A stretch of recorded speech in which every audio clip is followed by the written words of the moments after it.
What is going on, buddy? AHS Rules, back again with another video. While I could sit here and rant about the ending of the Cowboys and Packers game from Sunday Night Football, I've decided to do something else, mainly because I've calmed down a little bit and had a very good idea, and that's to go ahead and do this week's retro review. I planned on holding it off for a couple days. I said, F it. Let's go ahead. I can't. Yeah, I wanted to do something to make me feel a little bit better. And doing this retro review, I feel will do that. As we are here to discuss Ring of Honor All Star Extravaganza 8 from 2016, the last All Star Extravaganza event to happen to this date. The main reason for reviewing the show, when you think of Ring of Honor in September, the normal traditional event of the year would be All Star Extravaganza. And most importantly, this is a very insane main event matchup that takes place with Ladder War number 6. But we got a lot of things to talk about before that because, again, that's the main event matchup. We got a whole show to discuss before that. I don't have any pre-show notes. I do have kind of a pre-show description of the time period. I'm not going as in depth as I have in the other videos, but more so 2016. We're in the middle of the main era for ROH, 2014 to 19, in my opinion. Where 2014 and 15 kind of were building Ring of Honor up and more so building the relationship with New Japan up, especially with the Bullet Club. Now, what gets weird in 2016 is I feel the main person that helped that out was AJ Styles. And if you notice, I'm saying 2016 over and over again. The beginning of that year, he left Ring of Honor and New Japan and joined WWE.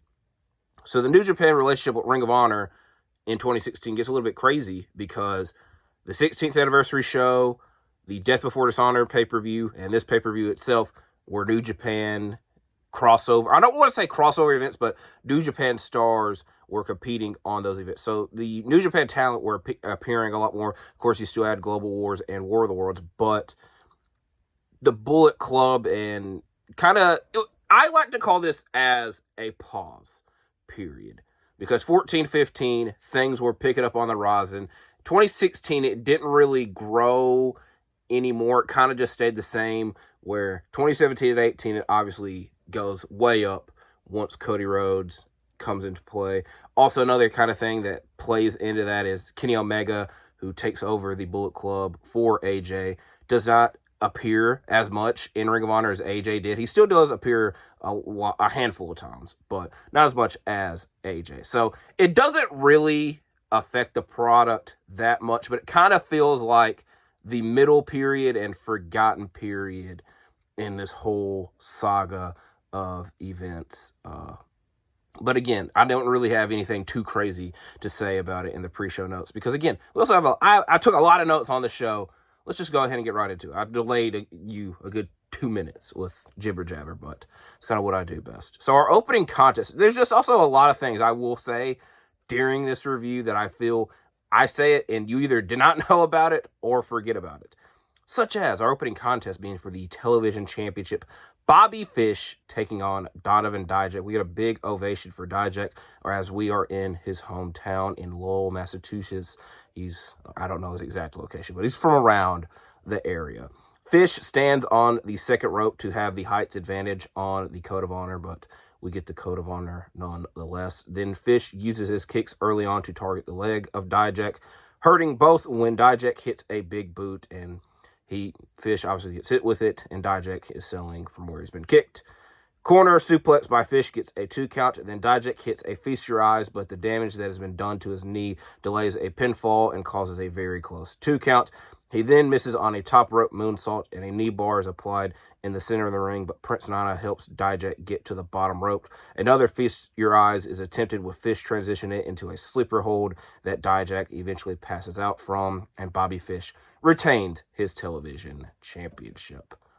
Next matchup is a number 1 contenders match for the tag team championships.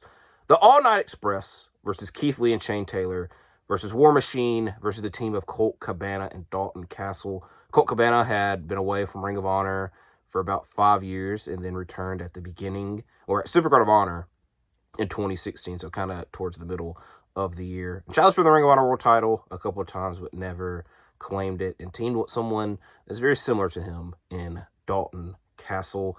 The All Night Express are also in their cabinet era, as this is an election year, and a bit controversial. I again, kind of forgotten, a bit controversial. Keith Lee and Shane Taylor, before they break up, because we know that the history that ends up following them. And War Machine, they leave Ring of Honor the year after, so again, kind of the middle period of their time in ROH, as I've been saying over and over again. So, number one contenders match for the tag team championships. We get an immediate start with three of the teams brawling on the outside, with Cabana and Castle taunting all of them in the ring. Once we get legal competitors, it ends up being Kenny King and Raymond Rowe, with lots of tags happening early on until Castle and Cabana tried to do the New Age Outlaws rule, where they are the two legal competitors and one tries to pin the other, but their pinfall is broken up, which I guess the New Age Outlaws rule would be that they couldn't do it, but it wasn't applied here, so you get the point that I'm trying to make. War Machine, Keith Lee, and Shane Taylor are brawling on the outside, with Castle delivering a big German suplex to Keith Lee in the ring. Lee more impressively does a dive to the outside soon after this, with Hanson doing one off of the top rope, but the thing that sucks is the cameraman misses it as they are in a replay of Keith Lee's happening. We do see Hanson eventually do it on a replay, with in the ring, Bangarang being hit by Dalton Castle, giving his team the victory. And Castle and Cabana do get a tag team title matchup, and if I remember correctly, is in a bit of a weird way that might be discussed at some other point. This next matchup is a crazy-ass matchup that I kind of feel is forgotten a little bit in the show, because I will say the main event, when you think of this show, is the main topic. This next matchup is a great one as well. It is Kamaitachi, known now as Hiromu Takahashi of New Japan, versus Dragon Lee, with their rivalry spanning between CMLL and New Japan. Now it is coming to Ring of Honor, as this is Dragon Lee's debut in the company, and he does have a very good run in ROH. We hope that his run in WWE could start to pick up. I feel that people crap on it, say Dragon Lee is supposed to be a big deal, but anytime he competes, it kind of feels like a big deal, and he does something good out of it. But Ring of Honor, he's a multiple-time television champion. Spoiler alert. There's no cut of honor between these two rivals. We get a fast-paced start with Lee doing a dive to the outside early on. Kamaitachi recovers first and hits a pair of powerbombs on the outside. Lee is then thrown over the barricade, where Kamaitachi hits him with a drop kick once he crosses back over. Lee hits a double stomp on the apron. Kamaitachi hits a senton off of the top rope to the outside, with both men making it into the ring before the count of 20. Then we get a twisting hurricanrana off the top rope by Kamaitachi that gets a close 2 count. Dragon Lee's Spanish Fly gets another close 2 count, with Lee applying a Fujiwara armbar afterwards, but Kamaitachi makes it to the bottom rope and escape into the apron, where he is met with a Dragon Lee hurricanrana. Canadian Destroyer by Kamaitachi gets a close 2 count. Lee tries to do a powerbomb, where Kamaitachi reverses it into another Canadian Destroyer, but Dragon Lee hits the Dragon Driver to pick up the victory in his Ring of Honor debut, in a matchup that I enjoyed a lot. And if it wasn't for the main event, would have been the definite match of the night. This next matchup is Kyle O'Reilly versus Hangman Page. Now, Kyle O'Reilly is so weird how his Ring of Honor run goes, because I know how it ends, and it is a rarity in wrestling how it ends. So we're coming towards the end of it, where he's been spending most of the previous year and this year feuding with Adam Cole, with obviously the big change happened in 2016, because at Supercard of Honor, they main evented in a no-holds-barred match, and Kyle O'Reilly won, and Adam Cole took time off. But once he came back, he joined the Bullet Club, and almost immediately went back after Kyle O'Reilly with the Bullet Club members, and at some point, Adam Cole ends up hurting Kyle O'Reilly, and ends up earning a world title shot, and spoiler alert, wins the world title in the Death Before Dishonor main event, in which Kyle O'Reilly makes his return. So both are gone for a brief time period, but again, not that long, and they made returns. With Hangman Page, he had finally left the decade. The previous year, in 2015, anytime I get the chance to mention it, had a breakout match against Jay Briscoe that I should discuss on the channel at some point. But when that match happened in 2015, a lot of people were thinking and saying, this guy's got a bright future. We were right on that. And more so, he needs to get away from the decade, more so BJ Whitmer, because it was just them two at that point. So 2016 happens, and he finally gets away from BJ Whitmer in the decade, and almost immediately ends up in the Bullet Club, where he becomes their hitman, per se. And the rumor and reasoning, and I'm saying this in quotation because I don't know if it's the actual one, it's always the one that people have said, but he donned the name of Hangman Page because he joined the Bullet Club the same weekend as Adam Cole. And both men are named Adam, and they didn't want people being confused with the two men having Adam over the name, so they tried to transition him into Hangman Page. If you want to believe that, you can. Behind every joke is a little bit of truth. So if it is a joke, you know, you could really understand how it happens. So Hangman is taking on Kyle O'Reilly to take care of Bullet Club's business. O'Reilly tries to have a technical start, but Hangman brings the physicality early. This is especially with a neckbreaker on the apron. O'Reilly starts to fight back in the ring with lots of kicks and forearms, and then Hangman hits a shooting star off of the apron. We get axe and smash by O'Reilly and transitions it into an armbar where Hangman quickly taps out, but we are believed that this is to be a setup because Hangman, after the matchup when O'Reilly's not paying attention, attacks him with a steel chair. So two men that we know can deliver a great match. And this was a very short and fast-paced match, but it kind of, you know, didn't matter in the end because of what happens after the matchup. So, bit of a weird thing, but it is what it is. As now, we're transitioning to the start of the six-man tag team title tournament, the first matchup. The brackets show the Bullet Club taking on the Kingdom, which was a big matchup at the time because Adam Cole left the Kingdom. Mike Bennett and Maria had left Ring of Honor, so it was just Matt Taven, and we were like, who the hell is going to join the Kingdom? Ended up being Vinny, Marcellia, and TK O'Reilly, which at this point we did not know. But again, it was another, big matchup because Adam Cole was representing the Bullet Club with the Young Bucks, so it was a bit of a revenge matchup on both sides. The Addiction and Kamaitachi take on Team CMLL, which it just listed Team CMLL. I should have looked it up. They did mention on commentary that Hechicero was one of the members. Dalton Kincaid and Coast to Coast versus the Cabinet, which is the All Night Express and Caprice Coleman. And the first matchup to kick this tournament off is this matchup. The Briscoes and Toru Yano versus ACH, Kushida, and Jay White. And, you know, bit of a odd trio with the Briscoes and Toru Yano, but they were the very first never open weight six-man tag team champions.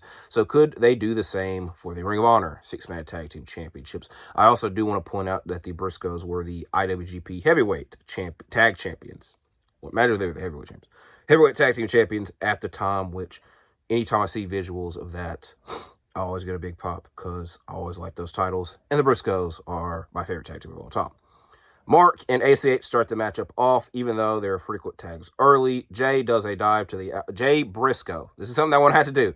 Because there's Jay Briscoe in this match and Jay White. Jay Briscoe does a dive to the outside while Toru Yano is in the ring, missing with the turnbuckle. In the ring, Kushida catches Yano with an armbar before he crawls to the ropes.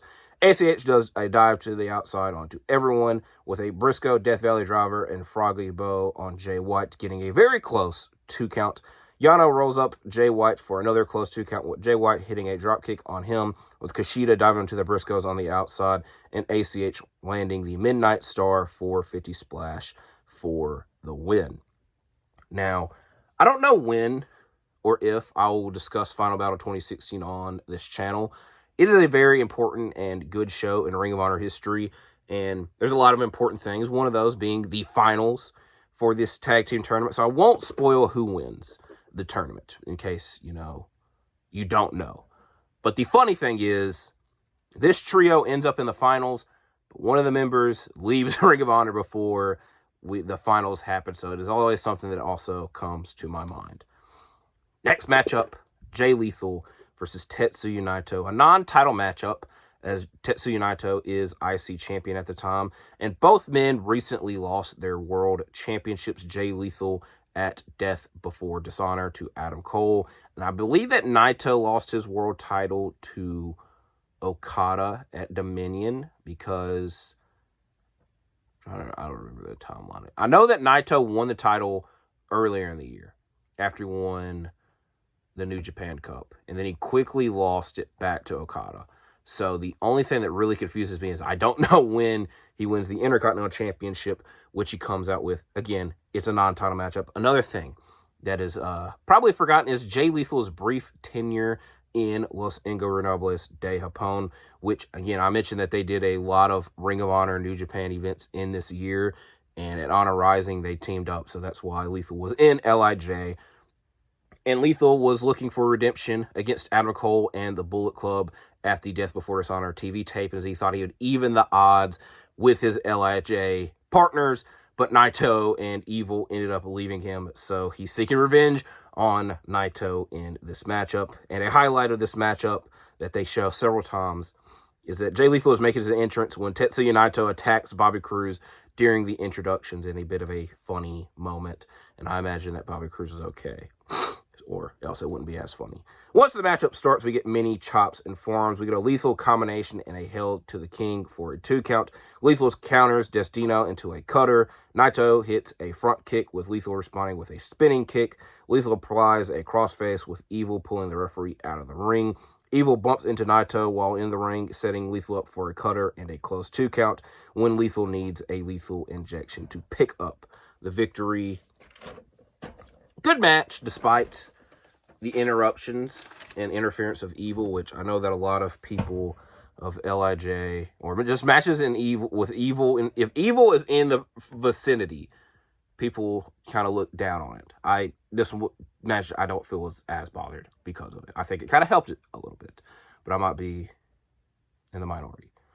Now, Ring of Honor World Title matchup: Adam Cole versus Michael Elgin, 2 guys that came into Ring of Honor at the same time and kind of destined to be rivals a little bit, and we're very close to the end of their time in Ring of Honor.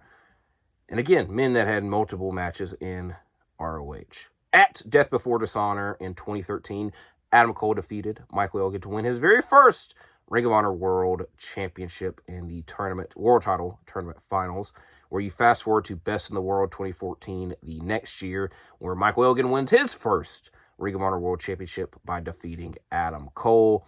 Then we're having to go really fast forwarding to 2016 at the previous month's Death Before Dishonor event. Adam Cole would pick up his second Ring of Honor World Championship. So these 2 men were really focused on the world title. And so let's get into the matchup. We get no cut of honor as Elgin hits a lariat and a powerbomb early on, but his knee goes out and Cole starts to target his knee for a majority of the matchup. Cole attempts a Shining Wizard with Elgin turning it into a German suplex. Cole hits a figure 4 in the center of the ring, but Elgin grabs the bottom ropes. Cole reverses a powerbomb into a Canadian Destroyer that gets a close 2 count. Elgin lands a lariat and a back fist, but when he tries to do another lariat, Cole pulls Todd Sinclair in the way, which sets up a series of super kicks and a last shot by Adam Cole to pick up the win and retain his world championship. Again, I mentioned that these 2 men were rivals, had a rivalry, per se, in Ring of Honor history. And it kind of felt like it was a best of their matches, and just let's get through all the, not necessarily the big moments, but it's definitely not their best matchup that they had, but because they had so many, it was kind of a little bit difficult to be different in this one. And especially because a lot of those other matches were main event matches where they knew that they weren't in this one. But it is the last matchup before our main event. We're time to talk about that main event. I keep saying it over and over again, but we're here to discuss Ladder War number 6 for the Ring of Honor Tag Team Championships. The Addiction taking on the Motor City Machine Guns and the Young Bucks. I'm not going to say there wasn't a build for this match, but if you watch the pre-match highlights and, not the highlights, the hype video for it, there really isn't a a story behind the match. It's just 3 teams, and they're going to be in the most dangerous match in ROH in a Ladder War. They more so focus on the history of Ladder War, which, again, kind of makes sense because when you look at the previous Ladder Wars, Ladder War 1, Cien and Generico versus the Briscoes. Ladder War 2 was the American Wolves versus Cien and Generico. Ladder War 3 was the Briscoes versus the All Night Express. Ladder War 4 was Kevin Steen versus El Generico. And Ladder War 5 was Adam Cole versus Jay Briscoe. 4 of those 5 matchups are rivalry concluding matchups, where with Cole and Briscoe, it made sense to do the matchup because it ended up being a title unification, like Shawn and Razor at WrestleMania 10. Where this one kind of is a rivalry concluder, going back to the previous year, where the Addiction and Chris Sabin formed a group known as the KRD. Bonus points if you remember what it stood for. I'll give you the answer. It is the Knights of the Red Dawn. And they kind of tormented the tag team and Ring of Honor division as a whole into another member. Chris Sabin wore a black hoodie and a red mask, and so they thought that he was redoing this again, but it wasn't him. So there's a mystery KRD member, and it ended up being Alex Shelley. He wasn't really in the group. He was just trying to get back with Chris Sabin. And so once Shelley came back to Ring of Honor and Sabin was already there, it's kind of like, are we going to get the Motor City Machine Guns? And we quickly did get that. So mainly we've been seeing the past year the Addiction cheat and screw the Ring of Honor Tag Team division over with the help of Chris Sabin, and then Sabin eventually rejoined Shelley as the Motor City Machine Guns, and the Young Bucks are the top team in ROH. So they, again, have been screwed out of the tag team titles because of the Addiction per se. So, again, this is a bit of a rivalry concluder here. That's why we have Ladder War number 6. 6 competitors, the most men in a Ladder War to date, which I know there's at least one more with 3 teams. This has been discussed on this channel before. But we're here, Ladder War 6. I keep delaying it. Let's get right into it. Both Addiction members are attacked once the bell rings, and they eventually go to the outside to get a ladder, with Nick and Sabin, not the Alabama coach, diving onto them. Daniels is busted open at this point. We're like 2 minutes in, and Daniels is already bleeding, and he is bleeding once he is hit in the face with a ladder, while Kazarian is hit with a chair in the ring. Both Addiction members are on a ladder or have a ladder trapped on their head, where they are super kicked by the Young Bucks, and more damage is done to Daniels once he is hit with a power bomb and a swanton bomb onto a ladder. Kazarian strikes back with a cutter off of a ladder. Shelley hits a side effect off of the apron through a table onto Kazarian. On the other side, Daniels does the same thing to Chris Sabin, with Nick eventually landing a 450 splash onto Kazarian onto a table on the outside. All 6 men come back into the ring to climb a ladder. There's 3 ladders standing in the ring, and all 6 men climb the ladders to grab the belts, but they end up brawling instead, when Nick is left alone with the Machine Guns and the Addiction picking up the ladder and tipping it over, and Nick launches onto the outside, crashing through a table. The Machine Guns then trap Daniels into a ladder into the corner and then slam it to the ground. The Young Bucks come back in with super kicks for everyone, and with the last one being one onto Daniels that sends him crashing onto a guardrail that is nearby. Shelley and Matt then go to the outside and are brawling when Nick jumps or is tipped over a ladder onto them and hits an Indie Taker. Then the Young Bucks are left on their own in the ring when Kamaitachi, who is a friend of the Addiction, comes in and knocks them off of the ladder. When a friend of the Motor City Machine Guns, Jay White, comes in and puts Kamaitachi through a table, when Kazarian lands a cutter quickly to put him through a table as well. We then get a best moonsault ever by Daniels in the center of the ring with blood pouring down his face. Then Nick backdrops Daniels onto a ladder in the center of the ring, while on the other side, Kazarian and Matt are battling on a table when Matt gets him in tombstone position, and Nick jumps off the ladder to hit an Indie Taker going through that table, leaving the Young Bucks, combined in their name, the Young Bucks to grab the Tag Team Championships and win Ladder War number 6. Again, one of my favorite matches in Ring of Honor history. One of the craziest matches in Ring of Honor history. And the thing is, I told you all the shit that happened in this match. And it's difficult to say what was the craziest thing to happen, because you could really make an argument for almost everything being crazy that happened in this matchup. So the Young Bucks will continue to be the tag team champions until the next year's Manhattan Mayhem event, when the Hardys, the Broken Hardys, let's say, make their date. It's kind of weird because Jeff obviously had that one-off back in the day, and Matt was in ROH a handful of times, but they finally debuted in ROH as the Hardys together and take out the Young Bucks into another ladder war match. The Machine Guns, they're like, oh, we care about the tag team titles, but more so we're worried about mentoring several other people and eventually form a group known as Search and Destroy with Jay White, Jonathan Gresham, and Donovan Dijak. There's a couple, I know Dijak was in it for a very brief minute.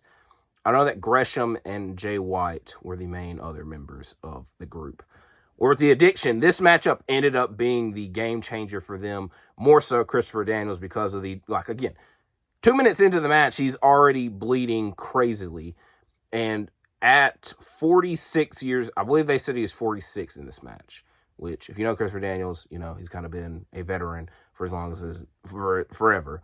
But the craziness that he did in this match, literally, we need to see him have his moment. And he ends up winning the Ring of Honor World Championship the next year. And a lot of people feel that this moment and this matchup carried him to have that World Championship moment and run that he eventually happened. So this was a very game-changing matchup for everyone involved. So I don't want to say it's a one-match show because, again, I enjoyed the Dragon Lee and Kamaitachi matchup. But when you think of this show, you more than likely think of this matchup, and rightfully so. So that is, what a way to close out the history of All Star Extravaganza, if you want to look at it that way. And we're closing out this week's retro review. So I did enjoy this. As always, I don't necessarily know what's next. I'm going to go on a bit of a side tangent where, again, with the retro reviews, I've kind of just been doing ROH retro reviews because I haven't really thought of anything else to really discuss. And I'm not going to say I'm trying, but I kind of trying to discuss ROH shows and obviously the modern ROH on this channel, which I know is a weird thing, but it's just something that's been, happening over the past couple months. That being said, I don't know what the hell will be on the next retro review, so I just spent 2 extra minutes repeating myself, so I apologize for that. I do appreciate you for watching this retro review. I'll see you when I see you, because I'm out for now. Goodbye.